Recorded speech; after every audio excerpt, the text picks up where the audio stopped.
Hello students, अब हम लोग PYQ क्वेश्चन करने वाले हैं। तो क्वेश्चन क्या है, क्वेश्चन देखेंगे। In a uniform magnetic field the magnetic needle has a magnetic moment. तो एक मैग्नेटिक नीडल है, उसका मैग्नेटिक मोमेंट कितना दे रखा है हमारा, m equals to 9.85 into 10⁻⁻² ampere per metre square. और मोमेंट ऑफ इनर्शिया इसका दे रखा है I equals to 5 into 10⁻⁻6 kg metre square. ये 10 कंप्लीट ऑसिलेशन रहा है। If it performs 10 complete oscillations in 5 second. ये देखो, नंबर ऑफ ऑसिलेशन और टाइम दे रखा हो, इस बात को याद रख लेना कि number of oscillation and time दे रखा हो तो टाइम पीरियड हमारा क्या होता है, टाइम पीरियड हमारा होगा total time upon number of oscillation, इस बात को याद रख लेना है कि नंबर ऑफ ऑसिलेशन और टाइम दे रखा हो, टाइम पीरियड हमारा क्या हो जाएगा, total time by number of oscillation. तो यहाँ पे टोटल टाइम कितना दे रखा है, 5 सेकेंड। तो ये कितना हो जाएगा, 5 बाई नंबर ऑफ ऑसिलेशन कितना है यहाँ पे, 10 कंप्लीट 10, तो कितना आ जाएगा, कट गया तो कितना आ जाएगा ये 1/2।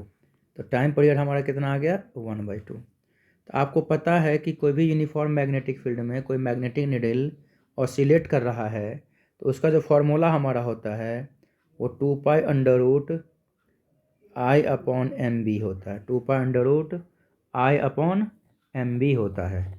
तो कह रहा है कि मैग्नेटिक फील्ड का वैल्यू देखो, यहाँ पे टाइम पीरियड आपको पता है 1/2, 2π का वैल्यू पता है, मोमेंट ऑफ इनर्शिया दे रखा है, m दे रखा है, तो यहाँ से b निकाल दो। तो b निकालने के लिए पहले आपको क्या करना पड़ेगा, पहले आपको स्क्वायर करना पड़ेगा। तो टी स्क्वायर मतलब क्या, 1/2 का स्क्वायर इक्वस टू, इसको भी स्क्वायर करना पड़ेगा, 2π का स्क्वायर 4π² I/mb। इसीलिए यहाँ से जो b का वैल्यू निकालोगे तो वो b का वैल्यू कैसे निकालेंगे, देखो 1/2 का स्क्वायर कितना होगा, 1/4 इक्वस टू 4π² इंटू आई कितना दे रखा है 5 इंटू 10⁻⁻6 अपॉन m कितना दे रखा है हमारा 9.85 इंटू 10⁻⁻² इंटू बी। यहाँ से जो b का वैल्यू निकालोगे तो b का जो वैल्यू हमारा आएगा वो 80 इंटू 10⁻⁻4 टेस्ला, या इसी को हम लोग 8 मिली टेस्ला बोलेंगे। यहाँ पे वैल्यू कितना आ गया 8।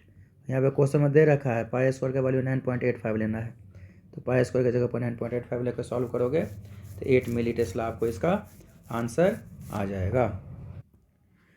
देखो क्वेश्चन नंबर 4 क्या है, बहुत अच्छा क्वेश्चन है ये, कि आपको पता है कि फेरोमैग्नेटिक सब्सटेंस और पैरामैग्नेटिक सब्सटेंस का ससेप्टिबिलिटी जो हमारा है वो इन्वर्सली प्रोपोर्शनल टू टी का होता है। चलो, the ferromagnetic property depends on temperature, बिल्कुल फेरोमैग्नेटिक प्रॉपर्टी डिपेंड्स करता है, फेरोमैग्नेटिक प्रॉपर्टी का जो मैग्नेटिक ससेप्टिबिलिटी होगा x inversely proportional to 1/T - TC। TC हमारा हो गए क्यूरी टेम्परेचर, जिस टेम्परेचर पे फेरोमैग्नेटिक सब्सटेंस पैरामैग्नेटिक बन जाता है।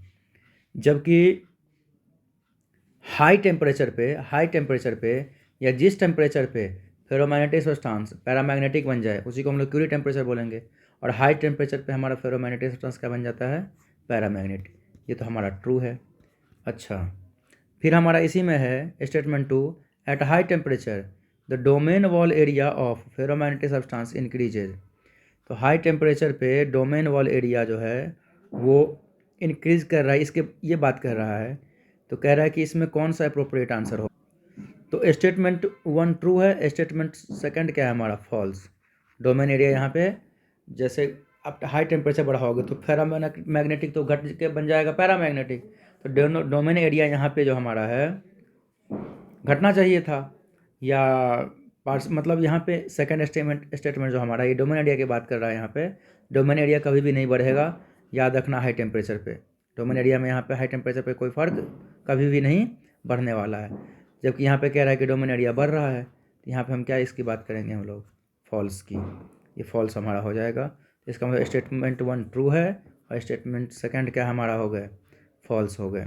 फिर नेक्स्ट हमारा क्वेश्चन है हमारा कि एक सब्सटेंस का मैग्नेटिक ससेप्टिबिलिटी दे रखा है 499। तो मैग्नेटिक ससेप्टिबिलिटी एक्स दे रखा है 499, जीटा भी बोलते हैं इसको। और परमिएबिलिटी दे रखा है, परमिएबिलिटी हमारा क्या होता है, परमिएबिलिटी कितना दे रखा है हमारा, परमिएबिलिटी दे रखा है हमारा 4π × 10⁻⁻7। तो म्यू हम इसको रिलेटिव परमेबिलिटी भी बोल सकते हैं। तो म्यू आर हमारा कितना दे रखा है, या परमेबिलिटी हमारा कितना दे रखा है, तो परमेबिलिटी हमारा दे रखा है यहाँ पे म्यू कितना दे रखा है 4 पाई इंटू 10⁻⁻7 हेनरी पर मीटर। तो एब्सोल्यूट परमेबिलिटी ऑफ मटेरियल पूछ रहा है। तो आपको पता है कि म्यू आर हमारा क्या होता है, म्यू आर हमारा क्या होता है 1+x। म्यू आर हमारा क्या होता है यहाँ पे 1+x। तो यहाँ पे दे रखा है आपका,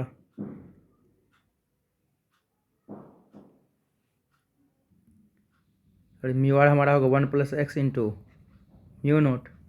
तो अब यहाँ पे आप एब्सोल्यूट परमिएबिलिटी निकाल दो। तो 1+x कितना है हमारा 499 इंटू म्यू नोट दे रखा है हमारा परमिएबिलिटी ऑफ वैक्यूम कितना दे रखा है 4 पाई इंटू 10⁻⁻7। 499 + 1 कितना होगा 500 इंटू 4 पाई इंटू 10⁻⁻7।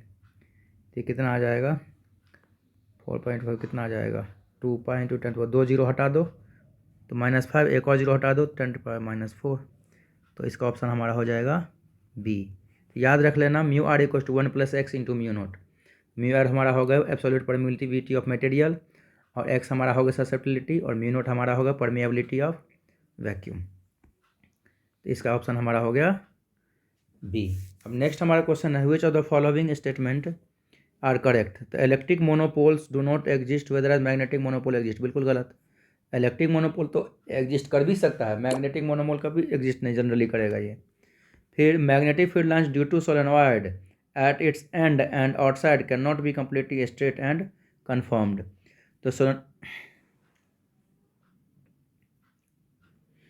तो आपको पता है कि सोलेनॉइड के बाहर मैग्नेटिक फील्ड खत्म होता है, जीरो होता है। तो मैग्नेटिक लाइन सोलेनॉइड के बाहर जो हमारा होगा नेट मैग्नेटिक फील्ड जीरो हो जाएगा। इसीलिए आउटसाइड जो हमारा है वो कन्फाइंड हमारा यहाँ पे मैग्नेटिक फील्ड आउटसाइड जो हमारा होता है कन्फाइंड टोरॉइड के अंदर तो होगा, लेकिन सोलेनॉइड के बाहर हमारा हो भी सकता है और नहीं भी हो सकता है। यदि हम ऊपर के लेयर को देखेंगे तो कन्फाइंड होगा, और यदि नेट मैग्नेटिक फील्ड की बात की जाए तो सोलेनॉइड के बाहर नेट मैग्नेटिक फील्ड क्या होता है हमारा जीरो। तो ये भी फॉल्स हमारा होगा, ये भी फॉल्स हो गया हमारा। Magnetic lines are completely confined within toroid, तो बिल्कुल जैसे कोई भी टोरॉइड होता है हमारा, इसके अंदर मैग्नेटिक लाइन्स जो हमारा होता है वो सर्कुलर क्लोज लूप में होता है, और ये हमारा ये कन्फाइंड होता है ये। फिर magnetic field line inside bar magnet are not parallel.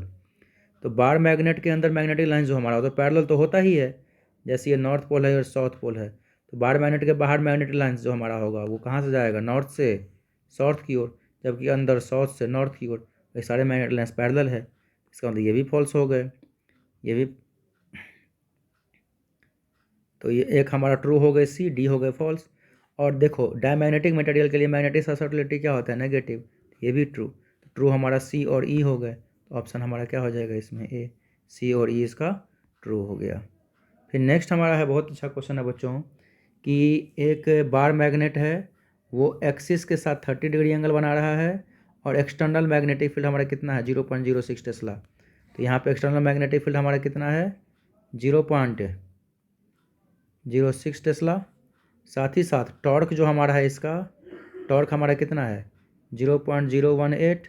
Theta कितना दे रखा है हमारा यहाँ पे 30 डिग्री, वेरी गुड। तो minimum work required to rotate it from stable equilibrium to unstable equilibrium. तो स्टेबल इक्विलिब्रियम से लेके अनस्टेबल इक्विलिब्रियम तक आपको कितना वर्क डन होता है, तो आपको पता है कि वर्क डन हमारा होता है डेल्टा यू। डेल्टा यू मतलब क्या you final minus you initial. और आपको फाइनल अनस्टेबल में ले जाना है, तो अनस्टेबल इक्विलिब्रियम में जो हमारा थीटा होता है, याद करो मैग्नेटिक फील्ड और मैग्नेटिक मोमेंट के बीच का जो अनस्टेबल इक्विलिब्रियम है उसके लिए थीटा हमारा अनस्टेबल के लिए 180 डिग्री और स्टेबल के लिए 0 डिग्री। तो वर्क डन हमारा क्या होता है -m into B cos theta final minus theta cos theta initial. तो m का वैल्यू अब यहाँ पे देखो तो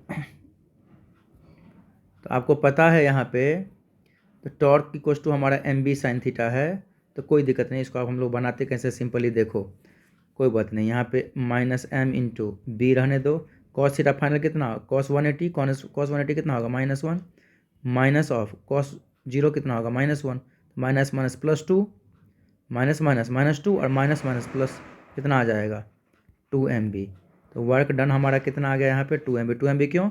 -1 -1 -2, अंदर का माइनस बाहर का माइनस मिलकर प्लस हो जाएगा। तो वर्क डन हमारा होगा 2 MB। अच्छा, टॉर्क हमारा क्या होता है बच्चों? टॉर्क हमारा होता है MB sin थीटा। टॉर्क का वैल्यू कितना है? 0.018 इक्वल्स टू MB, M, और B का वैल्यू कितना है? कोई दिक्कत नहीं, रहने दो, B ही रहने दो। और sin 30 कितना होता है? sin थीटा है 31/2। तो यहाँ से आप MB निकाल दोगे, इसलिए MB का वैल्यू कितना आ गया? 0.018 इंटू क्रॉस मल्टीप्लाई 2, तो 0.036 MB आया। इस MB का वैल्यू यहाँ पर रख दो, तो वर्क डन हमारा क्या हो जाएगा? 2 इंटू 0.036। तो 2 इंटू 0.036 कितना आ जाएगा? 0.72, या इसी को हम लोग क्या लिखेंगे? 0.072, या इसी को हम लोग कहेंगे 7.2 इंटू 10⁻⁻2 जूल। तो ऑप्शन हमारा क्या होगा? ये। तो आप इस क्वेश्चन में ध्यान देना, टॉर्क वर्क वाला क्वेश्चन आए, पहले टॉर्क का रिलेक्शन देखना है, फिर वर्क डन हमारा होता है चेंज इन पोटेंशियल एनर्जी, मतलब क्या? नेगेटिव ऑफ पोटेंशियल एनर्जी का चेंज। तो क्या होगा? Find the potential energy minus initial potential energy. तो वहाँ से आप इसको सॉल्व कर लोगे, आपको आंसर आ जाएगा।